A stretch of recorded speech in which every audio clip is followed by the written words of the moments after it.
பிரபல பாலிவுட் இயக்குனர் சனோஜ் மிஸ்ரா பாலியல் வன்கொடுமை வழக்கில் கைது செய்யப்பட்டுள்ளார்.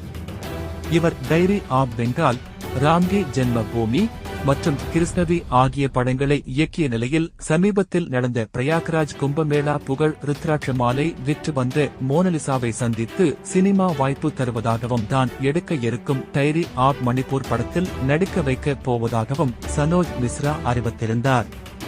மேலும் மோனலிசா பெற்றோர்களிடம் பேசி ஒப்புதல் வாங்கினார். இந்த நிலையில் சனோஜ் மிஸ்ரா 28 வயதுடைய பெண்ணை கடந்த 4 வருடமாக பாலியல் வன்கொடுமை செய்த வழக்கில் கைதாகியுள்ளார்.